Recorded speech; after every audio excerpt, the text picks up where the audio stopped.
안녕하세요. 월급쟁이 부동산입니다. 날씨가 많이 춥습니다. 부동산 경기도 춥고 월급 통장도 춥고 이 매달 받는 월급이 통장에 꽂히면 일주일 안에 사라져버리는 그런 경험들을 많이 하실 겁니다. 아닌 분들은 정말 부럽습니다. 여러분들 통장에 얼마나 있으신지 한번 보시고 어떻게 하면 통장에 돈이 좀 남아있을지 연구를 한번 해보시기 바라겠습니다. 한 달 동안 어디에 돈을 썼는지 적어보시는 것만으로도 큰 도움이 되실 겁니다. 대다수의 분들이 이 청약에 굉장히 관심이 많죠. 근데 요즘에 청약 매물이 최악이다 보니까 여러분들이 어떤 것에 관심이 많을까 계속 고민을 하다가 오늘 이 영상을 준비하게 됐습니다. 지금 부동산 매입을 하면 안 된다고들 다 알고 계실 겁니다. 대부분의 아파트 가격이 아래로 수직 하강하면서 떨어지고 있습니다. 그런데 이게 시작입니다. 그러면 도대체 언제쯤이 돼야 집을 사도 되는지 여러분들이 많이 궁금해하고 계실 겁니다. 도대체 언제쯤 사야 될까? 누군가 여러분들에게 집 살 타이밍을 알려줄까요? 안 알려줍니다. 아무도 없죠. 여러분 스스로가 그 시점을 찾아내셔야 되는 겁니다. 여러분 스스로가 그 타이밍을 잡으셔야 되는 거죠. 그래서 언제쯤 집 살 타이밍인지 잘 판단하실 수 있는 눈을 가지셔야 되는 겁니다.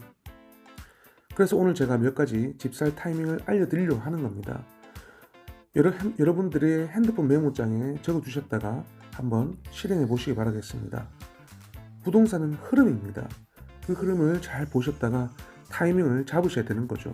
그 타이밍을 여러분들은 계속 보셔야 되는 겁니다. 금융권이나 전문가분들이 전망을 많이 하죠. 급격하게 하락하는 것은 내년도 상반기쯤 되면 어느 정도 마무리가 되고 그 다음부터는 천천히 내려가다가 부동산 가격이 유지가 된다고 하죠. 2024년 정도가 되면 하락하는 것이 바닥을 찍고 그 바닥에서부터 4년, 5년, 6년 정도는 가격 유지가 되는 겁니다. 그 뒤에 조금씩 움직이다가 작년이나 올해 초 같은 그 정도의 가격은 2030년이 지나면 어느 정도 회복세가 된다고 합니다. 자, 그러니까 기다리면서 내가 살고 싶은 집 곳들을 몇 군데 정하셔서 계속 살펴보시면 되는 겁니다. 그렇게 살펴보다가 타이밍이 왔다 싶을 때 잡으시면 되는 거죠. 부동산 가격이 오를 때는 사람들이 그 가격 상승에 대한 기대치 때문에 급격하게 이 기대치가 오르고 이러다 보니까 노동하다 할 것 없이 집을 삽니다. 대출을 받아서 연끌하는 경우가 생기는 거죠. 그런데 부동산 가격이 떨어진다 싶으면 이 부동산 가격 상승 기대치 때문에 안 팔고 사려는 사람들은 더 떨어질 건데 하는 생각 때문에 그리고 대출이라도 비싸서 살 생각을 안 하는 겁니다.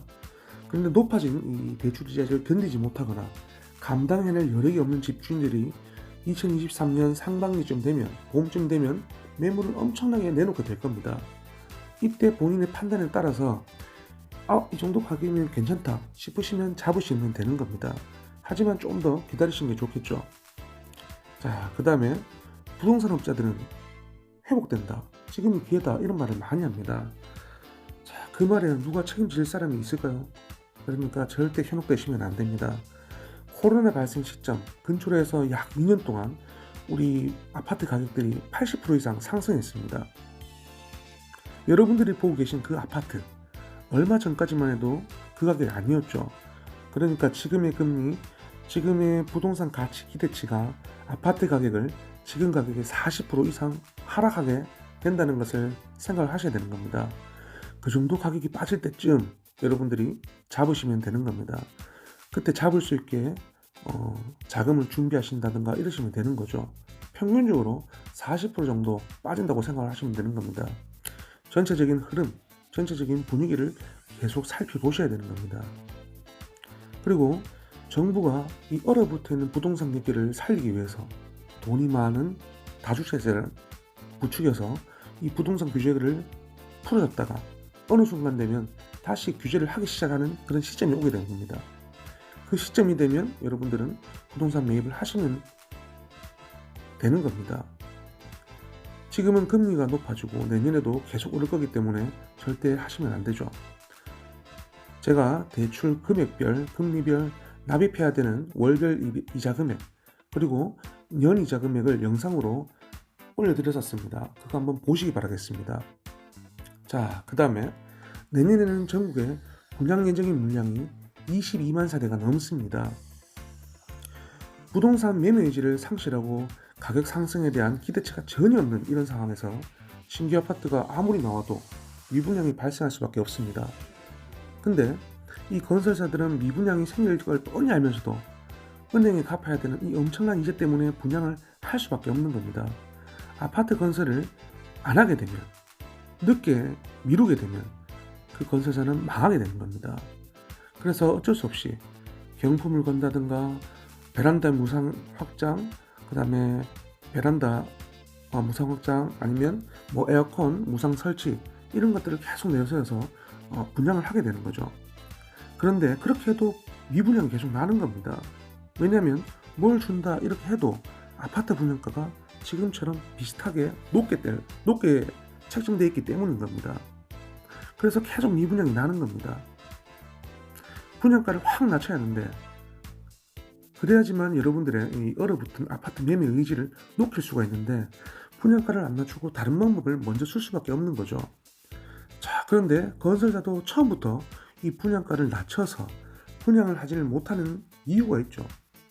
아파트를 짓는 자재비, 인건비, 이런 것들이 워낙 높게 올랐다 보니까 아파트 짓는 이 비용 자체가 전체적으로 엄청나게 비싼 거죠.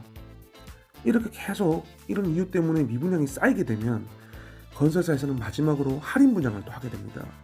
이때 여러분들이 생각한 가격과 맞다, 그런 생각이 들면 잡으시면 되는 겁니다. 그리고 정부에서 세금을 줄인다, 세금을 면제해 준다, 이런 정책이 나오게 되면 그때 여러분들이 또 판단을 하셔서 잡으시면 되는 겁니다. 그리고 계속 미분양이 쌓이다가 어느 순간 멈추고 미분양 물량이 조금씩 감소하는 그런 시점이 보이게 되실 겁니다. 그때 여러분들이 또 잡으시면 되는 겁니다. 자, 그런데 아파트 분양가가 국민 여러분들, 저 이런 사람 연봉 대비해서 너무 높습니다. 제가 볼 때는 매우 심각하다고 보죠. 여러분들이 생각했을 때 지금 분양가가 여러분들은 맞다고 생각을 하십니까? 여러분들 월급을 한번 생각해 보시기 바랍니다. 한 달 100만 원을 저금을 하게 되면 1년이면 1200만 원, 10년이면 1억 2천, 50년이면 우리가 돈 모았던 원금 자체가 6억밖에 안 됩니다.